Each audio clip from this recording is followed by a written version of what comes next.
We got a special Whiskey Friday for you this wonderful, glorious September in the Northwest Whiskey Friday. Mr. Vin Anatra has joined us from LA. Welcome. He's up here for us to mess with his car and take some of his money. And hopefully he goes home happy afterwards.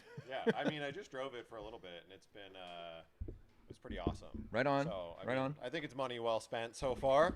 I'll get to drive it a bit more tomorrow and get to really get familiar with it. So, Yeah, it was pretty trafficy when we went out, so I got to do 2 pulls, and then you guys have all these traffic circles up here, and it's kind of nutty, right? Boy. And no one knows how to drive a traffic circle anywhere in the United States. There's one near us in Long Beach, and it had no lines in it at one point, so it used to just be like a free-for-all, which is crazy. Right. It's like the Arc de Triomphe in Paris, where they make 3 lanes into 15.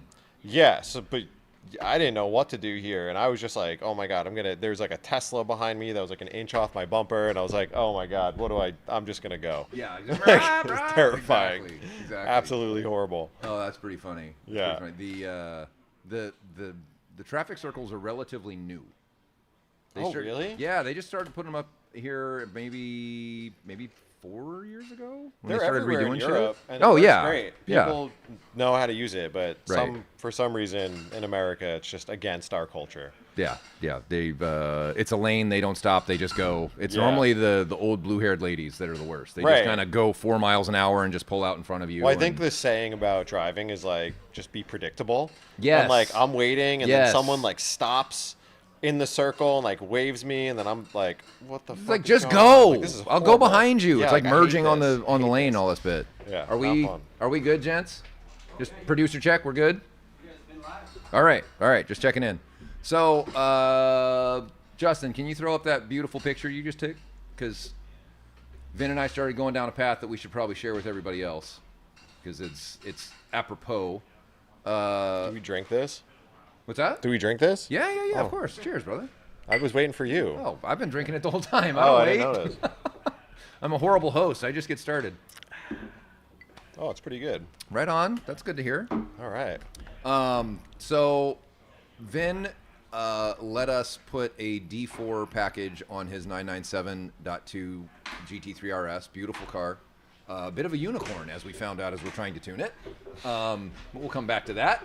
The D4 package, for those of you that don't know, is our headers. He opted for what we call our mini crack, which is an Inconel muffler delete, if you will, but it's got a little bit more sauce, a little bit more fancy than It's loud, but it's not unbearable. Yeah. It's definitely not for the faint of heart, but it's for me being a dumb racer, it's not that loud. Highway cruising, it's super tame. I mean, the RS is loud regardless. Yes. So it's pretty tame. Idle's not that bad. I would say coming off of GMG headers and a JCR with silencers, it's just about the same. Yeah. Yeah, it's great. Right on. Yeah, because I mean, my biggest fear was actually doing the opposite. Making it too loud. Making it too quiet. I'm making it too quiet. I was too nervous about making it quiet because I really feel like this is the type of car that you can have be a little obnoxious and yeah, for sure. It kind of gives it more of the experience. It's, a dead quiet RS would feel pretty boring. These cars are about emotional connection. Yeah, that's why totally. we have them. Right? Yeah. It's not. They're both visually interesting and they stir your soul and your emotions when you see them. That's why most car guys will always do the look over when they park, right? Yeah, it's same thing with how they sound, right? Yeah. If you can make it sound the way that stirs you when you drive the car, it's just that much better. Yeah, I've been through a lot of different exhaust setups over my past 2 GT3s. I've probably done, I don't know, 6 or so setups. Like our good friend Mr. Matt Mormon. Yeah. So I've done. I've had a Soul center delete. Yep. The JCR with stock headers. Yep. The GMG with the high flow GMG center delete with high flow cats. Mm-hmm. Then I had the JCR with the high flow cats. Mm-hmm. Then I did an Acura with the GMG headers. That's a good one to put up while he's talking And then about that. those side deletes with an Acura center. Yeah. Stock headers. No, with the GMG headers. Oh, with the GMG on this headers, car. okay. And then I did. That was probably way too quiet. Super quiet. Yeah. And then I did GMG headers, sole side deletes, and a stock RS muffler. Okay. Also very quiet. Yeah. Sounded just exactly like the Acura. Yeah. Well, I think Acura is the OEM maker of that.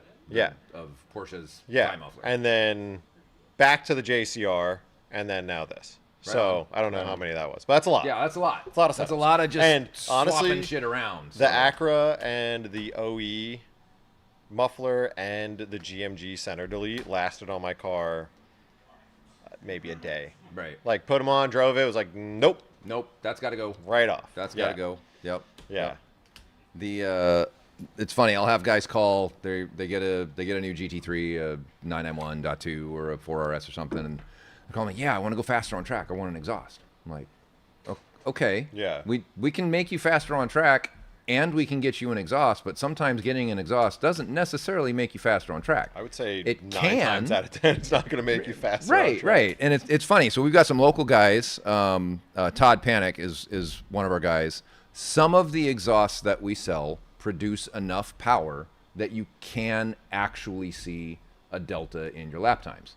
But you have to be a pretty good shoe to take advantage of that, because power is one of those things when you're on track that gives a driver options.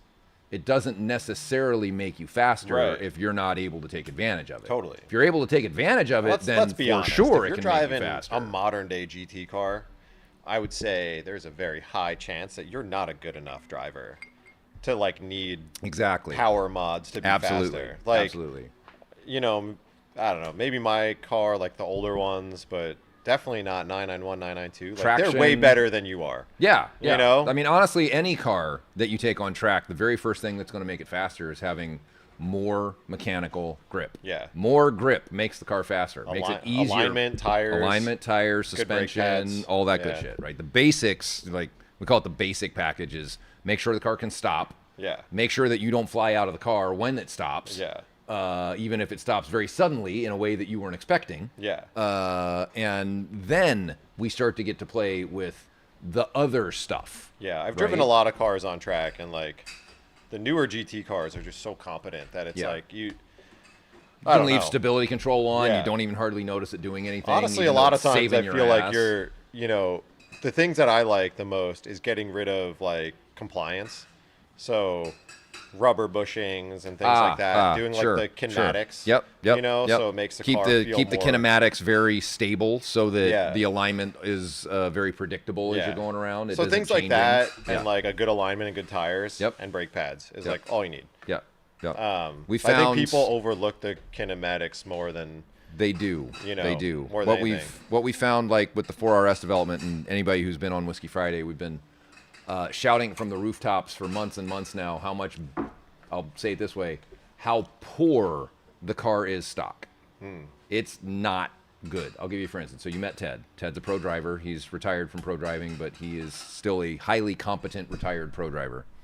The stock car, he was able to get 1:45 minute 45 second lap at the Ridge, which is a 2.2 mile? I think 2.2. 2.2, yeah, 2.2 mile track.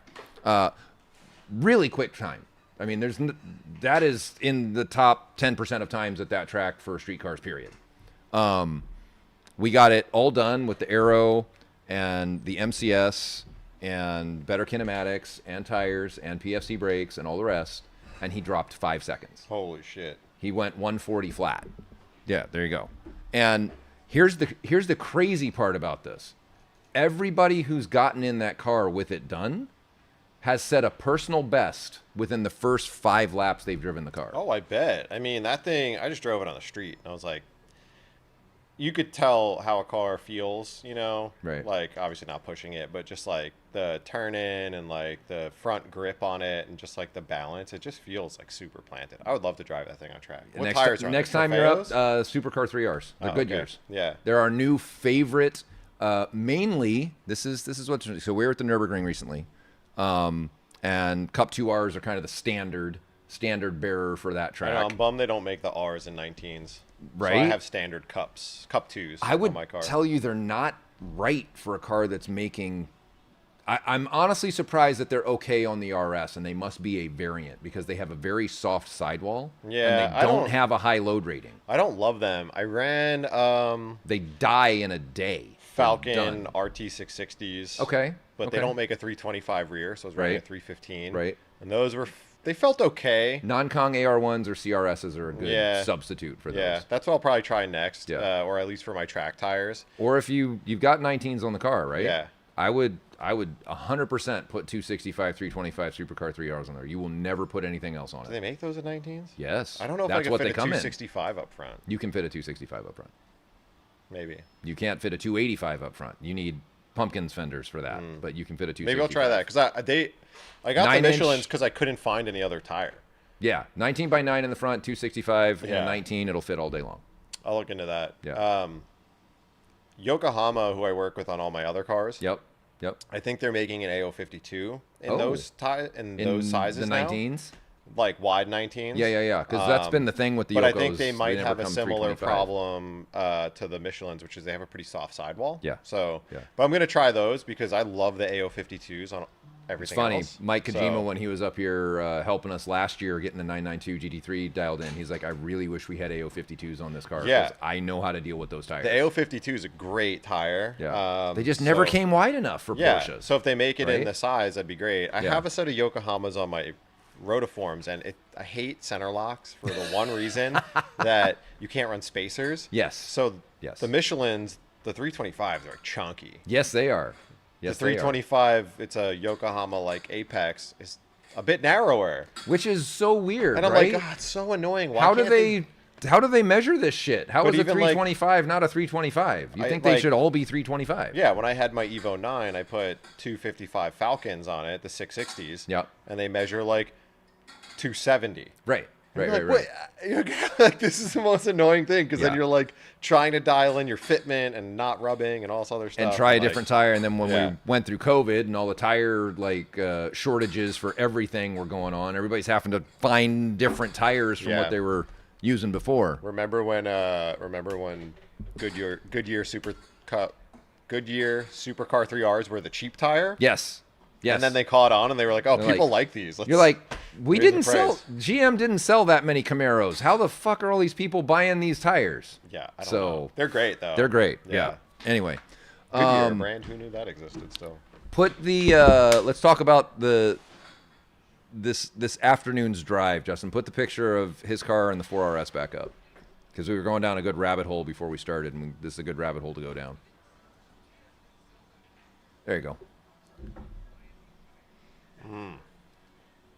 Is that on the screen? Or is that Working off on the it. screen? Holy, is that your back? No, that's a chair or something. Oh, I was like, what the fuck? I'm not that broken. I'm Like, broken, Jesus, but I'm bro. not that broken. There we go. So Vin got to drive both of these. Of course, one of them's his car, and he'll get to spend more time in it. He drove the 4RS, and his buddy Aaron's down here, and they went out. And the question came up of which one would you pick? And Aaron said both. Yeah. And Ideally, money no option. You have both. Right. Because although the 4RS is like tracked out, it's the PDK and all the little modern amenities like make it so drivable. Even the one simple thing of having a backup camera. yes, Every time Fuck I back yes. up the RS, Oh my I'm God. terrified because it's got the wing that It's blocks the, most of your view. It's the and same thing in the 458. I'm and the like, how roll the bar fuck and does this not everything car else. have a backup camera? Dude, I back up and I'm like looking everywhere because I just feel like I'm gonna back into a car. Right. Yeah. Completely. So I mean, I'm like, we've the become backup camera's nice. very dependent on this technology over the last few years. Yeah. That I mean, like the RS6 has a surround camera Yeah, view. You can see yeah. everything around the car. You don't even And- have to. But the 997 generation is just like the coolest car because the clutch is super heavy. Yep. It's not grabby like a puck, but it's a really heavy clutch, and the gearbox gotta try. takes a lot of effort. Right. And like, it's not an easy car to drive. Like, And it's small. Yeah. Without feeling like claustrophobic. Yeah. It's the right sized Porsche. It's- The 997 is Yeah. the last one that was Yeah. it. I like it better than all the air-cooled cars too because it's has the same connectivity as like an air-cooled car, like Yep. a 993 or something, But it's not slow. but it's not slow. But it's fast and it's cool and it's like visceral, but it's not like a slow oil thing. burner. Yeah, like I've always been really underwhelmed by a lot of like. Brother, I am so happy cars. to hear somebody else say that because I say love that them. a lot. Like one of my dream cars is to have a 964. Yeah, ditto. But every time I drive one, I'm like underwhelmed. I feel like in order for me to enjoy a 964, it needs to be like Joey's, like Project Nasty. Oh yeah, like or something that's just like so far 1,800 pounds and 400 horsepower, and then that would be fun. So that's like why Cutill's new 11,000 RPM monster, that's the coolest car ever. Or Sportec AJE just did a sub 1,000, so a less like a whole thing's carbon with bespoke little aluminum bullshit. Yeah, I watched the Chris Harris video of him driving that Tuthill car, and I was like, I just want to feel like that about anything ever. Yeah, he was stoked. He was thrilled. Super stoked. We're trying to get him out here for some shit, and I know he has a 997.2 4-liter, right? Yeah. I don't know if he still has it. But... Yeah, that's a car. That's a unicorn. You don't fuck with that car. That thing stays stock. Oh, period. Yeah, totally. That's $1 million 997 at this point. So, are there any selling for $1 million? I haven't seen one, but I would. Swartz was up for sale for like $9 million. Fucking hate. But I don't know if it's sold for that. Jesus Christ. Yeah. I had the opportunity to buy one of Moody's. Do you know who is that guy? Moody. I see him on the forums and people talk about him like he's like The Rock. His name's John Hua. He is a property and warehouse owner in the Bay Area. Avid cyclist. He's got a Carrera abuser. GT and a. He's got a number of. He's a collector. Yeah. He's a collector. He's been one of the guys lucky enough to taste and dabble in all of them, and he is a doesn't give a fuck what you think kind of fella. Yeah, which is great, right? Yeah. His calling card on Renlist is abusing his keyboard and misspelling everything as he types. Yeah, I love Sometimes that. you can't even comprehend what the fuck he's talking about. So that's how you know you're either. Well, really dumb or rich. Yeah, does not give a fuck. Yeah, the right? richest guy that I associate with through work, he types emails that you're like, he didn't spell check, he didn't punctuate. He doesn't care what you think. Out and sent it on its way. I was like, he's not trying to impress anybody. So so John's been around Porsches. He was an avid track guy for a long time, and he gave that up. I'm not sure why. Well, yeah, he's got a Carrera GT and a 4-liter, so you're like, wow, that guy's got some shit. And he had a PTS orange, still has a PTS orange 992 GT3. Okay. Yeah. Signal, I think, one of the two. Okay. Because most of his bike shit's orange, so he got an orange one. Not like we like orange or nothing around here. Haven't brought myself to really care about the 992 GT3 yet. 992. I think the RS is cool, but the 992, I think the 991's better looking. So. I agree. The 992 is very clinical. It's like the right, as we were talking about kinematics and that kind of shit. Yeah, the 992 GT3 is the right way to make a GT3 finally. Yeah. And it took them I like that they 30 years to do it. I like that they put a swan neck on it stock. That's cool. That is very cool. That one looks nice with the That's ours. Oh, yeah. That's all it's our got shit all the on bits it. on it. Yeah, that's all that's like the 4RS bits. That's what we took to the Nürburgring, but a red one. Yeah. So this car is kind of the same idea as the 4RS.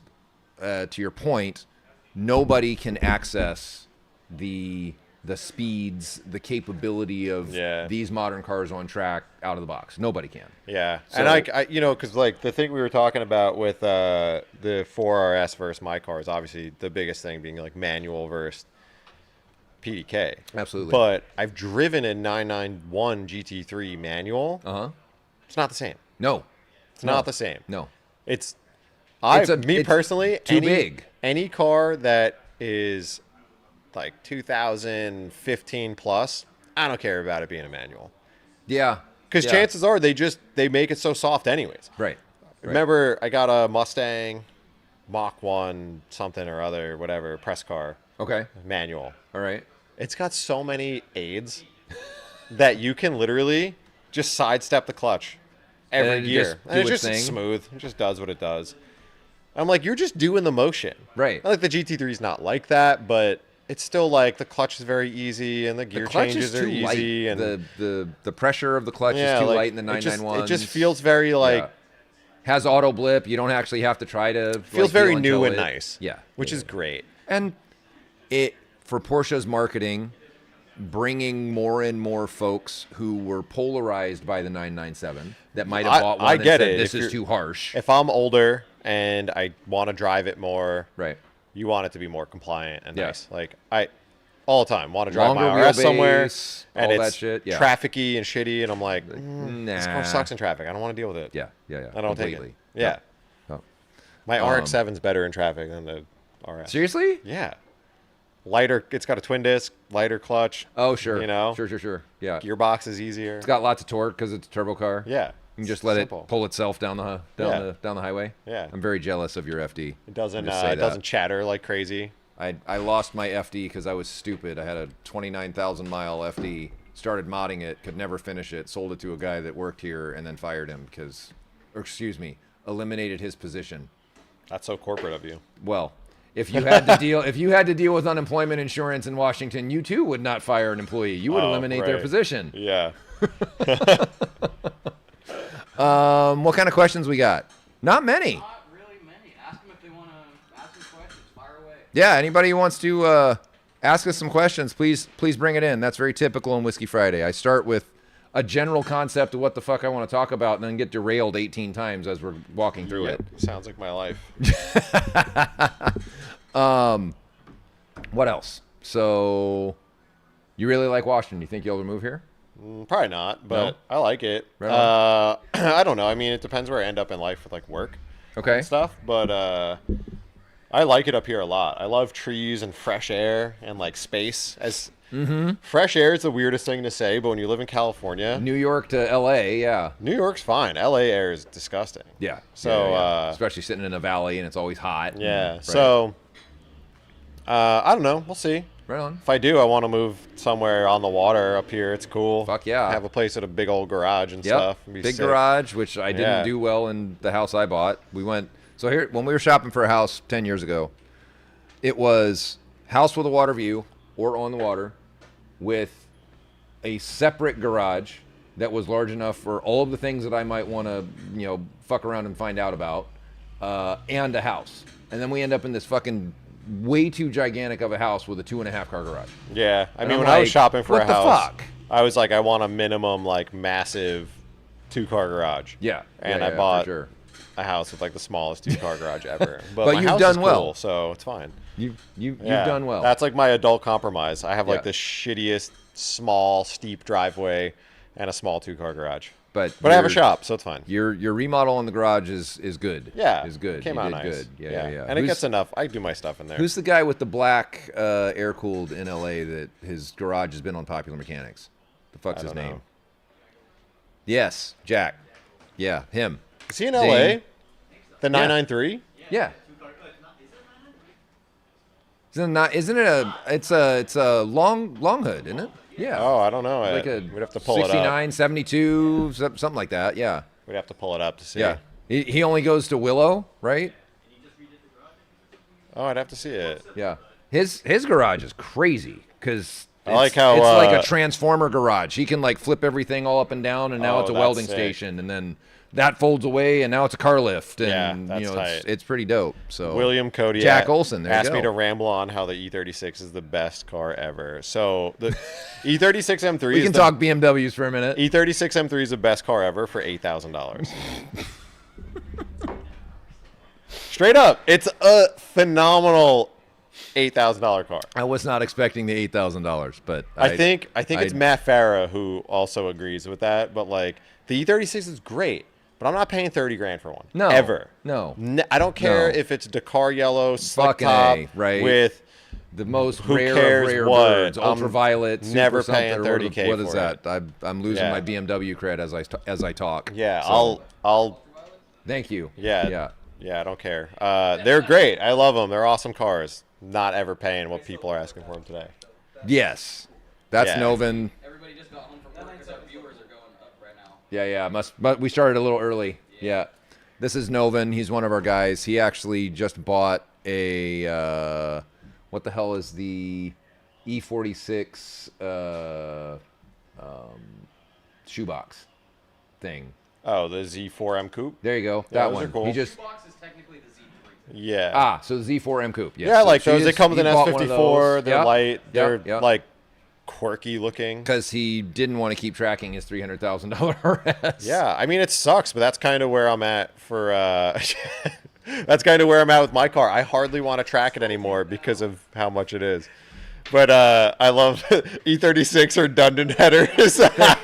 Thanks, Barrett. We love you too, baby. Dude, I was thinking about doing like some sort of like clickbait video. You're like, I can buy this or I can buy this. And being like, $30,000 in mods or a track prepped S2000. Yeah, exactly. Could have just bought a whole ass track car, but What's going on, Ed? How you doing, brother?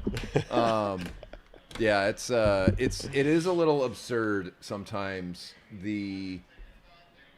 When you're a small business and you're trying to make really, really cool bespoke shit and do all the R&D and build it in small quantities, it kind of ends up the price is the price. Well, I mean, that's coming from someone who literally just bought. Like he had 997 I mean, Barrett's literally bought everything we had. Yeah, he has it all. So it's like, he gets it. Yeah, absolutely. Jamie's E46 is phenomenal. It was great. Me and Aaron, he's a friend that I've known from Volkswagen days back in New York. We both lived in Long Island and we're in a Volkswagen club together. Right on. He lives up here. Right in. He had R32 for a number of years. And he lives up here, so we went out and even we were just talking about that car because it's like it's so good. It's got all the things you need. Mainly the CSL airbox. Like the CSL box is great. Yes. The color combo really does it. Yeah. When I first got the car, I was like, how many miles are on this thing? It looks brand new. 136,000. And then we found out that it had some touch-up work, and he retrimmed the seats. Because Aaron got in the car, and the first thing he said, he was like, is this brand new? He was like, what the hell? So it's funny. The guy that did the interiors on Long Island. Oh, really? Yeah. Nice. Yeah, so all he does, it's BMW interiors on Instagram. That's all he does. Yeah. I just wrote to him, and I was like, hey, I want a whole Cinnabar interior. He's like, okay, $6,000. I was like, let me know when you can ship it. Yeah, it looks great. It's really nice. Yeah. So the color combo, the CSL box, like all that is awesome. The exhaust. It's what you can get. It's Super Sprint. I'd probably put a Super Sprint race on it. I didn't want it that fucking loud. It's not that loud. I have loud cars. I have a fucking Cup car. Yeah. I'm 50. I don't need that shit in my life anymore. I don't have crack pipes on my own cars for that reason. Oh, man. Even the Cup car doesn't have a fucking crack pipe on it. We're like, no, I don't want to deal with that shit in the paddock. It's just annoying. So Roger has a crack pipe. I don't know that Bong has joined us yet, but he might. We have this saying over here. I'm slowly pushing guys. There he is. There's Roger's car. 997.2 Cup. He bought from another friend, Adrian, in Miami. Yeah, he just sold his. He had a .2 GT3, right? A white one. Yep. So Bong got rid of that at my chastising because he was turning his .2 GT3 into a Cup car, and I was like, homie, stop. Yeah, he sold that thing for a good deal, I think. Yeah. He sold the GT3 and bought the Cup car well and put a lot of money in his pocket. And now he is tracking the right car, and he has a slick air-cooled that he can drive that he picked up from some dude in Boise that didn't know what the fuck he had, and he's happy days. And this is great. What I'm trying to convince people of here in the Northwest that track. It's like, I had a good friend, a very competent driver, have just a momentary fuck up on track at a very, very, the consequences are very dire when you have a momentary fuck up on this track. Yeah. And had a problem in a 992 GT3 to the extent that it's probably not going to get repaired. Yeah. And he's lucky he walked away. He didn't have any problem. Roger had something similar. Roger was more new. I'm a new race car owner and don't understand that slicks need to be driven more than a half a lap before they're warmed up, and then you send it. Yeah. First time I ever drove on slicks, I had brand new BFG Rivals, I think they are. BFG something slicks.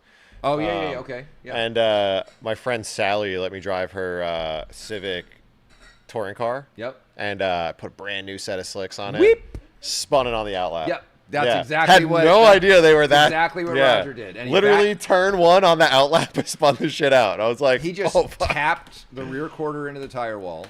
And the reason that I tell guys to start with a 997 cup, not a 991 cup, is the 997 cups are all steel. They are unbendable. Yeah.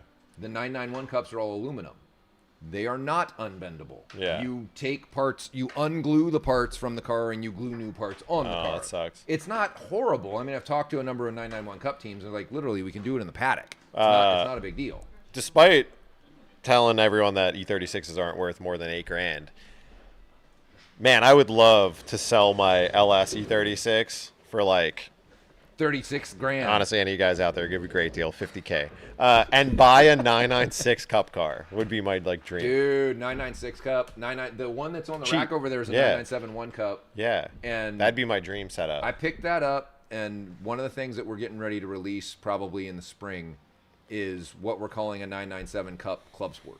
And the gist of a Cup Club Sport is the 997 chassis are relatively inexpensive. I bought that. So you from buy Corbett one with Racing. a VIN, and You buy it with a VIN. It doesn't have a powertrain because the Metzgers the parts are hard to come by. They're expensive to rebuild. They need frequent rebuilds, that kind of thing. And guys with Cup cars get really, or that are new to Cup cars get really kind of mind bent because Porsche Motorsport says you got to rebuild that every 40 hours or the car's going to literally explode on track at 40.1 hours, right? Yeah. No, that won't happen. Yeah. But, See, I have too much like grand. I have too much like I don't know if I'd call it common sense, but I always try to buy things I know have value. But if I didn't care, I would buy like a salvage title 997.1 and just build a like street cup out of it. Hell yeah. And just Hell yeah. This way you could still take it out on the street, but it's like pretty much a cup car. Right. Would be great. That'd be like the best. You saw the silver 996 on the rack on the dyno? That one's affectionately known as shitbox. Yeah. And that's what's going to happen with shitbox. That's a 996? That's a 996. I thought it was a Boxster. We bought it. Yeah, right? So that's that one, the one in the dyno cell. Yeah, I thought it was a Boxster for some reason. I didn't look at it. It's up in the air. It's up in the air. Yeah. It's a shitbox. You know, as much as you call a Porsche shitbox, it's a shitbox. But the nice thing about a 996 chassis is you can get them for fucking dirt cheap because the engines are garbage. The M96 is horrible. Yeah. But the thing about a cup that was car, $8,000. The thing about a cup car that's nice is you don't have to do anything. Oh fuck yeah! Just buy it. You just buy it. Go and drive it. This is the. I think after this most recent incident with it, we have a little track group on Telegram that blows up to 100 messages in 4 hours every day. I got a number of messages from these guys about, hey Jamie, talk to me about cup cars. I'm not feeling super safe in my street car anymore at the speeds that we're doing, and the modern cars go so fast on these tracks. Yeah. That you're doing full on like race car laps, Trans Am lap from 10 years ago. Is it cheap to buy like a body in white cup car? You can, but I wouldn't. You can find a used one for way less than you can buy. No, I mean like if you bought a 997 Cup, you wad it up. Yeah, it's like 40 grand from Motorsports, 40, 50 grand. That's still so much. Relative. Cars are expensive. Relative. Yeah. Wad up your 997.2 RS and tell me 30, 40 grand for a body in white is too much. Yeah. This is the discussion we were having among the group is, I'll get to that, Racing Al. It's a good question. A lot of the reason that we go to the track is to exercise the thing that resonates with us. Yeah. Right? We should all be in spec Miatas doing 80 miles an hour down the fucking front straight. Yeah. Right? Most fun I've ever had on track was in a Honda Fit. Yeah. It's a lot of fun. Yeah. But fuck a Honda Fit. There's no fucking soul in that car. Yeah. I hate that thing. But you know what I mean? It's like there's the logical right thing to do on track that makes sense on paper, and then the thing you go and do because you love that car. Yeah. Like we used I bought to always a 458 to take it on track. Yeah. But we used What to the fuck always is wrong talk with about like, Ken was always really fast. Yeah. Because he had no mechanical sympathy and he didn't care about, not that he didn't care about money, but like wadding up a car wasn't going to like, not feed his family. Right. So it's like, he's been a race car driver. the people who are really fast are people who are like willing to take the risks that you're like, that nobody I don't else give is a fuck willing to about take. this car. Right. Like, Exactly. and that's so different than like when you build your own car, you spend your hard earned money on like a car that's like way too expensive and you're like, I don't really want to, and then you're like I spend $9,000 a year in track insurance. Yeah. And it's nuts. for Dundon, that's a really good deal because essentially it's every car that I've got, they just charge me for the most expensive one, and then every one in addition that's $100. It's a little bit of an open track plug. I need to start a business that I could write that off. Brother, there's no fucking such thing as write that off. I've been an entrepreneur forever, and I let me explain what write that off means. Write What do that you off mean? means I just spent 70% of my profit on something is what write that off means. Yeah. Yes, it's 30% cheaper, but that shit ain't free. You just write it off. Yeah, the Seinfeld episode. What do you mean, Kramer? You just write it off. They just write it off, Jerry. You just write it off. Oh my goodness. All right, let me ask this. Cheers from Kentucky, brother. Thank you. Somebody was asking. GT4 RS intake manifold. No, it will not fit. What? It is a really fucking cool piece, though. The intake kit on the 4RS is probably the coolest thing Porsche's done in a very, very long time. Oh, because it goes into the cabin. Well, not only it goes in the cabin, when you take it apart, it's really fucking well thought out. So the filter is this like half hemisphere that comes all the way around at an angle, so they maximize the surface area for the amount of. I'm gonna go nerd on you guys for a little bit, so just bear with us. It maximized the surface area for the amount of real estate they had for the top of the engine. It is very close to the throttle body. They actually moved the throttle body up here versus over here, like on your car. So what I'm doing here is, if you can't see it, it's on the top of the plenum, not the rearward of the plenum. Like a Chevy TPI. From the 90s. Yeah, exactly. So it's kind of on the top, Yeah. right? Which reduces the distance between where the air's coming in from the scoops, so you don't have as much pressure loss before it's in the plenum and actually able to do some good, right? If you have, I mean, the box that you see for some of the Caymans with the really long hoses that go into the box, and then the box goes through the firewall and all this bit. There's a company in Florida that makes that. That's better than not having it. Right. But it's not as good as it could be. Man, I am really trying to temper my enthusiasm with the words I'm using in that regard. But it could be done more elegantly. Yeah. Great pickup, Justin. Thank you for finding that picture. Yeah, it's a cool. I mean, oh my god, the GT4RS intake sounds fucking insane. Yes. And I don't know if you could hear it over the exhaust, correct? Yeah, because it's like in your ear. It's insane. I've had a customer tell me that it completely disappears when he puts the exhaust on. I was like, sir, you are crazy. It sounds nuts. I'm glad two car guys have validated what I knew to be true the entire time. I'm like, so what? Cool. Like even with how loud that prototype titanium exhaust is, it's God, it's so sick. I think it's just like you're not used to hearing intake noise, so you might not interpret it as intake noise, but it's like it's there and it's screaming in your ear. It's so cool. The thing that gets you there is E46 without CSL, E46 with CSL. Yeah. It's like ding, that's what intake noise sounds like. Yeah. Right? It's and nuts. that's in front of you. It's not behind you in your head. So I don't know why you would think. I have not considered re-gearing my car after the D4. I love the short gears. I always say I would consider selling my RS and buying a standard GT3. Yeah. But like rebuilding a gearbox to a RS gearbox is going to cost like 40 grand anyways. So we it's make like, them shorter than the RS gearbox. Yeah, I love the short gears. I wish Pumpkin was running so you could drive it. Because Yeah. it's literally like, whop, whop, whop, whop, whop, Yeah. whop. Now you're in 6. And you're like, holy fuck, I'm only doing 120 miles an hour. Yeah, I love that. It's so much fun. Yeah. Did you have a CAE in that car? What's that? CAE Yeah, shifter? yeah. Is that the one down there? Yeah, yeah. Cool. I'm going to Yeah. buy that off you. I want. No, dude, I ain't getting rid of that. No? What do you mean? No. It's PDK now. You don't even It need won't it. stay PDK forever. Okay, it's fine. just figure it out, and then it'll be going back to a manual at some point. All right, whatever. Who imports those now? It used to be Hard Motorsports, and then he kind of got screwed out Yeah, I of don't know. exclusivity. I don't know. They're A cool, though. lot of folks have them, right? Yeah. Yeah. Yeah. I mean, it's what is the deal with the CAE? So the CAEs,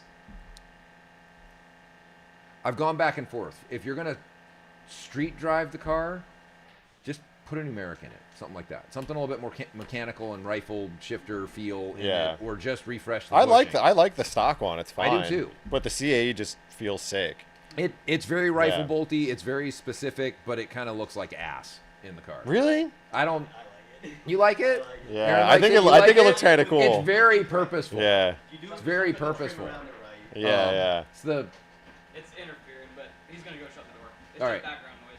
It's not too bad. is somebody. this is washing. Okay. Okay. Somebody's using the wash station, and all the producers are freaking out. So that pump is too noisy. I work on a cup team. They are legitness. Yes, Max. They are they are the right. So getting back to the Cup, the reason that I'm kind of hot on the Cup is they have to go somewhere when race teams are done with them. 997 Cups they built a fuckload of. 991 Cups they built a fuck ton of, and they got to end up somewhere. They're going to depreciate to a level and just kind of flatline. They're not going to go any lower. Cup cars and challenge cars are sick bargains. Yeah. For what they are. Yeah. I mean, not that I'm a Ferrari guy, but like, yeah, bro, you can get like a 430 challenge or 430 challenge car for like 70 grand. Yeah, it seems like a good time. Totally. Yeah. It's just how much can you get it on track? Yeah. How much is a service? Right. You know, I don't want to deal with any of that shit. What's funny is I didn't know this until very recently, but yes, E46 M3 Air 27. A challenge car is a Porsche Club Sport. Yeah. It's a street car engine and a street car transmission wrapped around a race car. So one of my friends just bought a I think it's a Gallardo or some shit challenge. Oh yeah, the Super Treo. But Lamborghini it's street legal. There's some dude who figured out like a few of those out there. Yeah. There's a couple guys in Florida that did challenge cars. Lamborghini in Jersey had a couple of them and like on the street. Yeah, What the so fuck, there's really? some crazy loophole, and they registered a couple of them. So he bought a street legal challenge car, This sounds like the guys with GT2 RS Club Sports that have. and he's like your age, and I'm like, you're gonna hate driving down the street. He's like, that's he's gonna like, suck. he's like, it's horrible, Because but that's it's a true sequential. yeah. That's not like a Ferrari challenge car. It's DSC a pneumatic. box, It's a right? pneumatic sequential, but he's like, it's horrible, but it's so cool. He lives in like outskirts of Denver, so it's probably less annoying. Probably over all there. right. Yeah. Probably all right. Awful anti-stall. Yeah. Fair enough. Some of the Cups come with this feature that it'll push the clutch for you to keep you from stalling the car when you would normally stall the car. Oh, that's dumb. Yeah. I don't want anything that has that type of technology. Yes. I don't want anything that smart. I don't want my car to be smarter than me. Brian Himmelman. He is a customer. He has not bought his intake kit yet, but in our most recent Labor Day sale, he had it in his cart and didn't pull the trigger. So I'm going to heckle him a little bit. Brian, I'm watching you. What? Shorten the gears, pros and cons, doing a 3.89 ring and pinion, replacing 6 versus regearing. So that's a lot to unpack. Let's talk about that for a second. I don't know. 992 RS versus 997.2 RS has the shorter gears. Yep. Has a 389 ring and pinion, which is why it's shorter, which is what he's asking. The actual gear ratios between the dot one and the dot two are the same. Yeah. So the ring and pinion's different. The best thing for the car. And the biggest thing I noticed going from a dot one GT3 to a dot two RS is the gearing. Yes. The gearing makes it so much more fun. The dot two RS, to my opinion, to your point, has the sweet spot in the ring and pinion. The 389 is perfect for a dual use. If you're the type of person who likes to drive on the freeway at 120 miles an hour, it's not the best one. No. But like, grow up, slow down, and take it to the track. Yeah, like I don't know. I drive on the freeway if I'm going fast and doing like 80. Yeah. 85. So it doesn't matter. Sometimes we go on like drives with people and they try to do like 110 on the 405 and I'm like, my car's at like 5,000 RPM. I'm like, I don't give a shit. I'm not going that fast. Bye. See you later. But for ripping around, it's the most fun thing ever. It made the biggest improvement. I just said I would get a .2 GT3 standard car, pocket a ton of cash, but I would immediately have to do the gearing. Yes. Yeah, I couldn't go back to doing the stock gearing. To me, the only reason to do a 1 through 5 stack is if the car is being geared specifically for a racetrack that you want to improve the car's your transitions. You know, your downshifts into this corner, your downshifts into that corner, keeping the car quote on the pipe. But also you're doing HPDE and you're not going to win anything, so just do what's the most fun. This is a topic that I wanted to bring up. So I would say became very do a 389 ring and pinion, do a single mass flywheel, and yeah, do it. It's fun. It's sick on downshifts. Bad. And It sounds oh, dude, you're killing me. And do a limited slip and rock out. So the only reason that I would say don't do a single mass flywheel in a 7.2 GT3 is you are going to spit out your cam bolts within 2 months of doing it. What do you mean? Mine's okay. Yours is okay. Yeah. Yes, because it's an RS. The .2 GT3 is not the same. No. And it will eject them. Really? So I'll give you a story. So you guys know who Autometrics is? Do you know the shop Autometrics? No. Okay, so they're a big shop in South Carolina. They build a lot. Oh yeah, of they build motors, They right? build I a heard lot of that, Metzgers. yeah. Gordon's been building motors for a long time. So I had a customer, maybe 4 or 5 years ago, called me, read the little thing that we put up on Renlist, probably the same one you read about harmonic dampers and blah, Yeah. blah, blah, blah, and all this bit. And he was totally freaked out. He's like, I just had these guys build me a 4-liter, and Gordon doesn't believe what you're saying. And I was like, okay, that's cool. You can not believe me, but the physics is the physics. Doesn't matter to me he doesn't believe me, but Yeah. it's fine. I talked to Gordon, and he's like, no, I think it's fine. Customer came back literally 2 months later. Gordon had to rebuild the engine. How often should I check my cam bolts? I would, Because I checked them like 6 months ago. you checked them. Good. Yeah. That's a really good start. How were they then? Intake only. It's the exhaust ones that come out. I don't know. If you had the whole thing apart and you didn't check the exhaust ones? No, it's when I was changing my motor mounts. Whatever ones you could get to easily. Okay. Which I think are the intake. Yes. Yeah. The exhaust ones are a little bit harder to see. You can still see them with the engine in the car. This is some Charles shit where he does the Yeah, whole because you thing just with pop the out engine the in car. covers. Yeah, It's pop pretty off the simple, covers. Yeah. Take a look. The harmonic damper will reduce the likelihood of those backing out. Yeah. It doesn't retighten them if they're already starting to come out. Totally, yeah. Right? So No one it's safety not a wires those or panacea. anything? Like- You can try and safety wire them, they still break the safety wire. That shit's very strong. So TPC has a solution where they bore it out and they use a much stronger bolt, and that I don't believe that.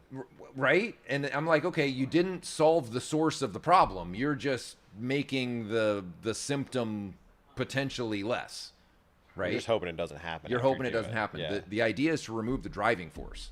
Remove Right. the force, then the shit doesn't back itself out. Right. So that's the whole thing. It's with a the nice damper. thing to have to worry about, to be honest. Because like every high performance or like sports car has its like Achilles heel. 991.1 GT3. I have got so many fellas calling me freaked out that their 10-year engine warranty is about to expire. Yeah. So many. Are you going to release your? What happens to the 911 RS? It's the same. What? It's a big fucking subterfuge, dude. It's a big fucking subterfuge. What's the problem with the 458? What's the problem? I don't know. It has to have something. It What's must. its common problem? Transmission. So the transmission sensors go, and then I mean, I was talking to Mark about this. I was like, "What's wrong with the engine?" He goes, "The engine's fucking perfect. Transmission's a hunk of shit. You got to prophylactically come in here and change all the sensors about every 30, 40,000 miles." Yeah, you guys are interesting because you don't talk about the little like flap in the intake manifold of the .2s that fall out and get eaten by the motor. It's old news. Yeah, Old but- news. We do. So it's nice that but- that's one less thing to worry about. Yeah, I mean the manifold that Vin has on his car has no flaps in it. We didn't need them. So that is now a failure mode for that car that has been completely eliminated. Yeah. So And I it mean makes that's 50 wheel horsepower more. that's So one little thing. That's nice. That's you know? that's nice. Yeah. You don't have to sweat that. Yeah. Guys with the 991.1 GT3, we came up with a solution set for this about 5 years ago when that car first came out because I had a 14 Yeah. GT3. What goes wrong on those finger So- followers on the cam or some shit? The short story is the tolerances between start over. For emissions, Porsche has a pressure relief valve on the oil pump. And so the oil pump therefore has variable pressure, which means that the valve lifters, the hydraulic valve lash adjusters, if we want to specifically call them that, have to inflate at a very low oil pressure at idle. Yeah, Otherwise, the valve events wouldn't happen when they're supposed to. And then as the engine's spinning up higher and higher, it needs more oil pressure to maintain bearing clearance. And now those valve lash adjusters are getting harder and harder and harder because they're a mechanical device. They don't have an ability to bleed more pressure off Right. as the pressure goes up. So they just start pressing harder and harder and harder. They don't grow, but they get really, really stiff.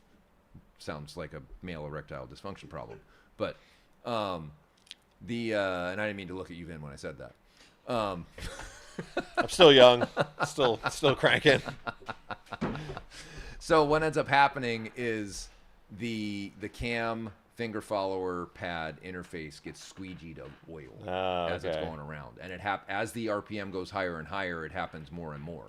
So this is why on the 991.1 RS they limited it to 8,400 RPM. Oh shit, I didn't know that. It's not until you get into fourth gear that it's 9,000. Oh wow. It's 8,400 until then. Wow. Which is less than your car. What losers. Right? Yeah. And when you go and look at the parts catalog, everybody says the G6 engine fixes everything.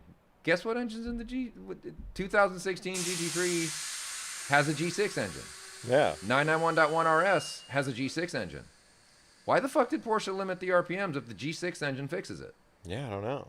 Crazy, right? Yeah. Seems like they just wanted to get a 10-year engine warranty out there to make everybody shut the fuck up. Yeah, that's and true. Make sure that the value of those cars didn't tank. Good point. 991.2, completely different engine. Oh, interesting. 991.1 Cup has a 997 Metzger engine in it. Oh, no way. Why did they do that? That's crazy. DFI is so much better. Ferrari figured that out a long fucking time ago. They didn't put it in the Cup car. Porsche, what are you up to? Right. I'm really easy to spin a conspiracy theory here because honestly, it is a conspiracy theory. Yeah. And it's not inaccurate. I actually didn't know that the car that BBI set all those records with at Pikes Peak was a 991 Cup, twin turbo, Metzger motor. With a Metzger motor. Yeah, I didn't Absolutely. know that at the time. The Metzger motors are that was the right choice for that car because the Metzger turbos are very robust. They've had a lot of time to get figured out. To do a 991 turbo to try and go at Pikes Peak with 1,000 horsepower would have been really fucking risky. Yeah. That thing would have...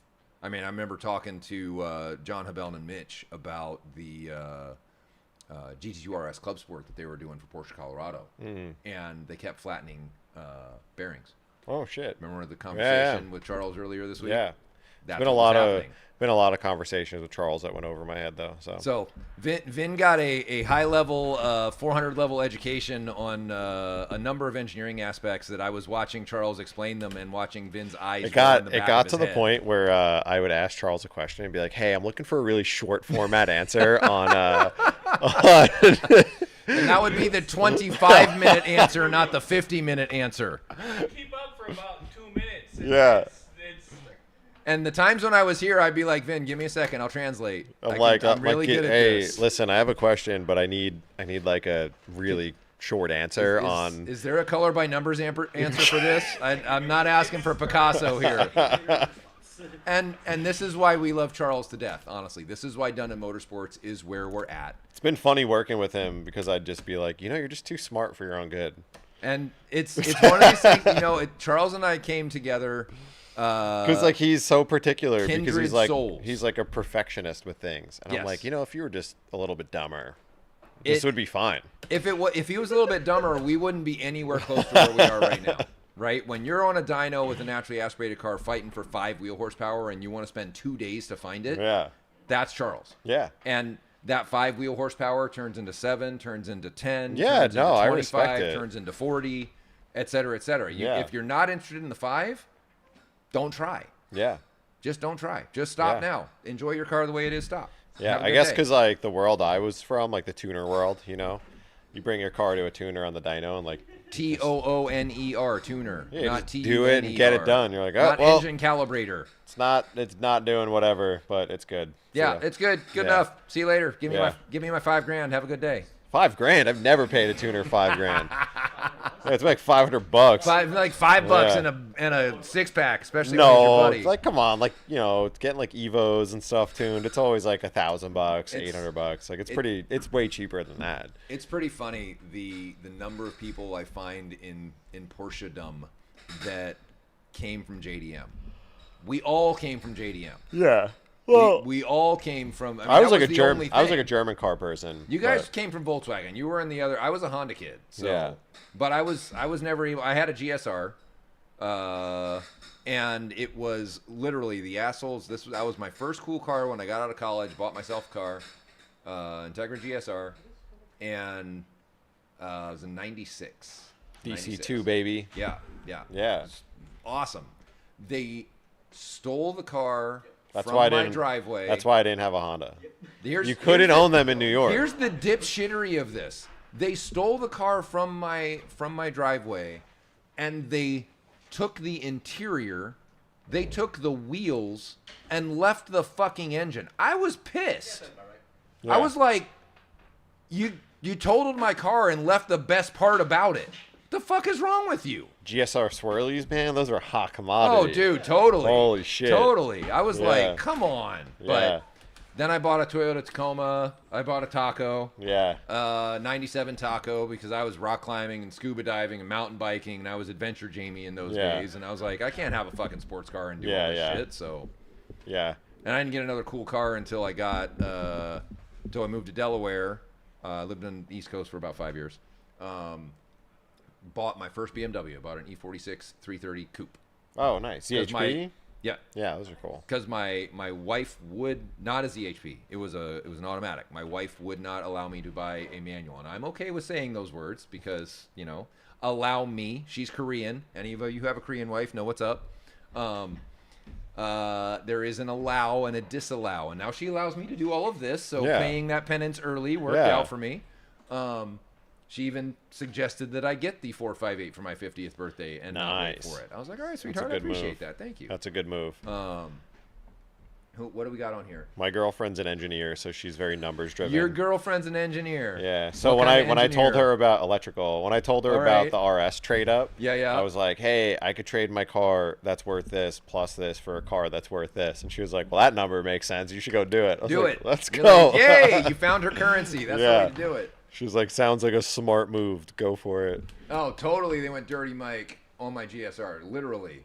Oh, you got the pumpkin up? Yeah. Yeah. So we'll talk about the pumpkin briefly. This is stupid, Jamie. So that's a cool car. I bought this car from a cat in 2011. God, I've had this car 12 years. Wow. I don't remember the last time I drove it. So that's the cobbler's children have no shoes is apropos in this instance. So bought the car. I wanted to turn it into a GT3R clone. There's one that Orbit Racing did, a blue one, number of years ago. Dark blue GT3R 997 GT3R clone. It's fucking gorgeous. They started with a 997.1 GT3. Problem is you have to cut the rear quarters. I could not bring myself to cut the fucking rear quarters in this car. Not worth it. I was like, it's already wider, so well, it's a wide body, and that the big booty was important to me when I was shopping for them. That was the emotional attachment. For me also to like have back that wide body. Back then, like a RS versus a standard GT3 was like a $20,000 delta. Yeah, I was like, I mean, I bought that car for $75,000. Holy shit! It had 42,000 miles, all essentially at Sebring. Wow. When I bought it. But I was like, I'm a car guy, so I'm like, okay. But that's also like a really cute mentality for all these like newcomers that want to buy 997 GT3s. They're like, oh, it needs to have 9,000 miles and it can't ever be driven, they're like, no track. Is there any track use on this? Oh, this car has been tracked, and I'm like, that's the one you want to buy. I live in Southern California. Every time you go to a track day, there's like 45 991 GT3s. Right.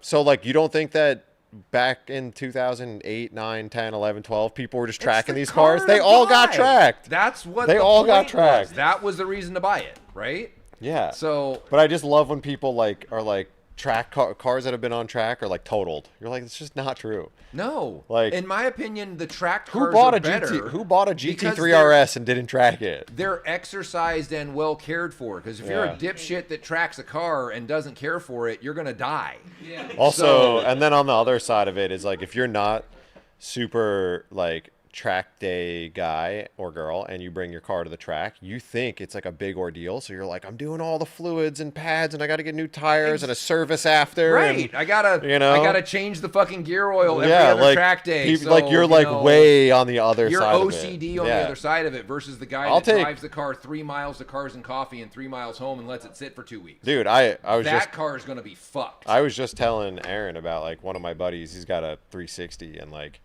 never driven it. He's had it for 2 years, and it's maybe been driven like 6 miles.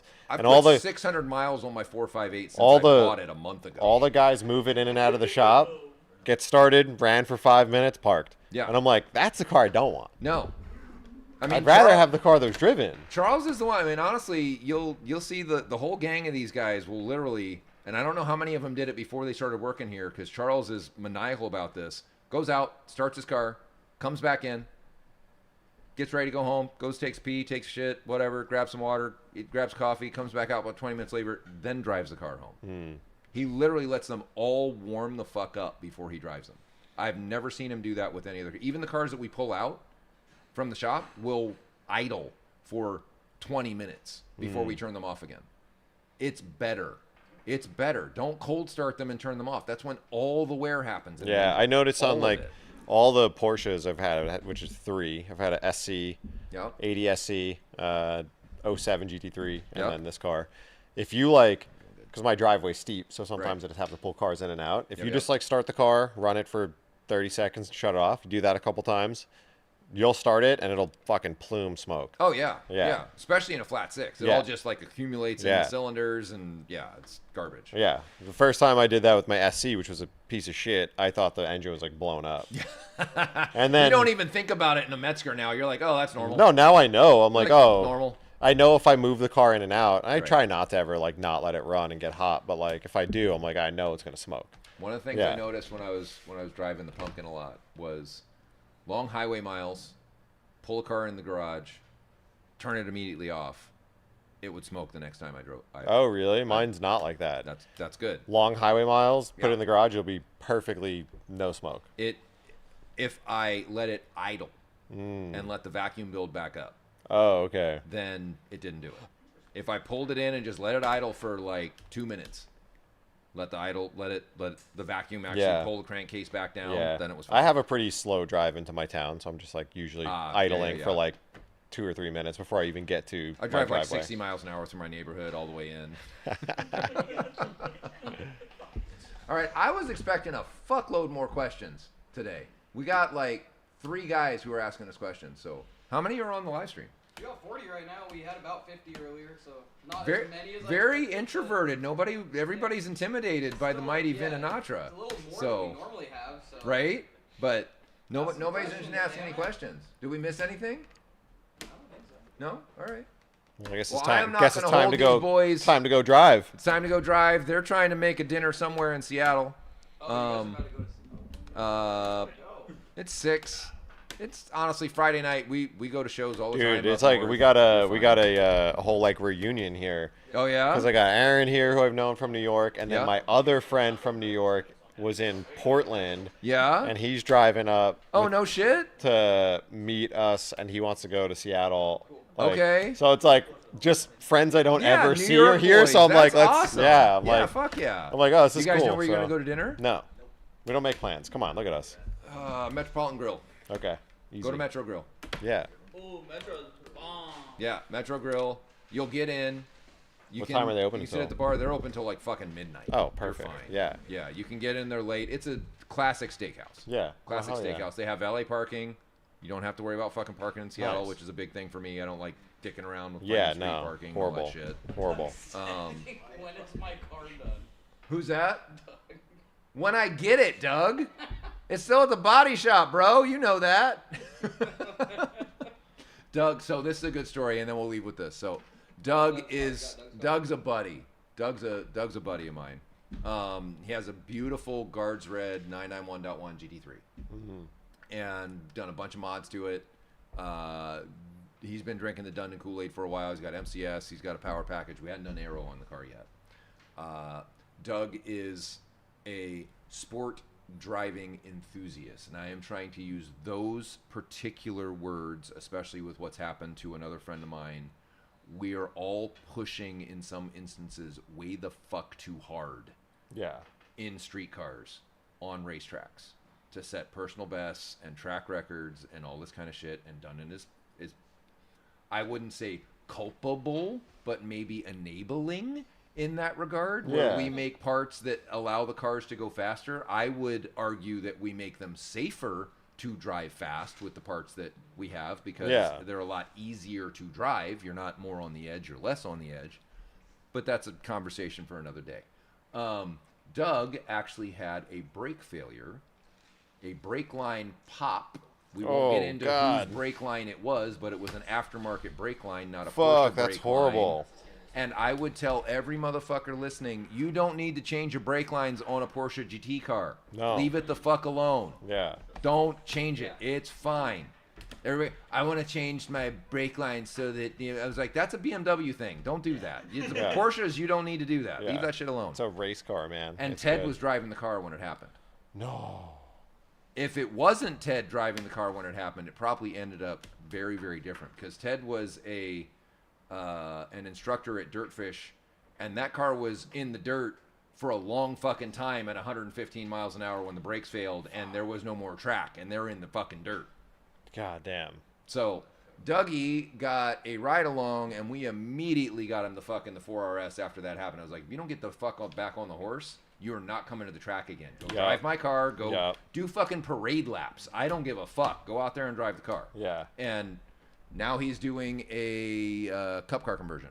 Nice. So we're doing all the aero you saw on the 4RS, he's getting, but with a cup bumper and cup deck lid. Nice. That's great. Car's going to be wicked fun. Yeah, wicked sick. fun. So my buddy just did that on his car. He did a whole cup front end. It's and great. It's wing great. and all this other shit. Yeah, he loves it. It's a great way to do a 991. He's like a pretty novice driver and just did a 133 at Laguna in it. That's pretty good. Yeah, he's That's ripping. pretty good. Yeah, he's doing great. Right on.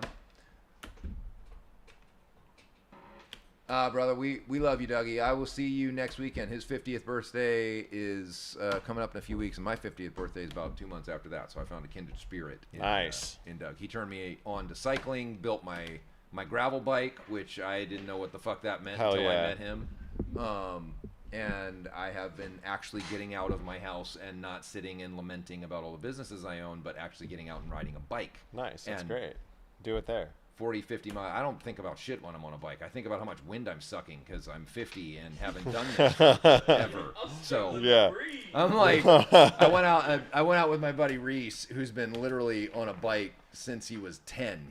Point Defiance is a park over here, and they have a 5-mile loop. And he was telling me that him and his gang of hoodlums would ride their 10-speed race bikes. They all thought they were Lance Armstrong from Port Orchard, which is north of here, to Point Defiance. It's about 35 miles, Point Defiance, and go, quote, dogfight the other bike clubs. Yeah. And I'm like, do you understand how nerdy that sounds? He goes, oh, totally.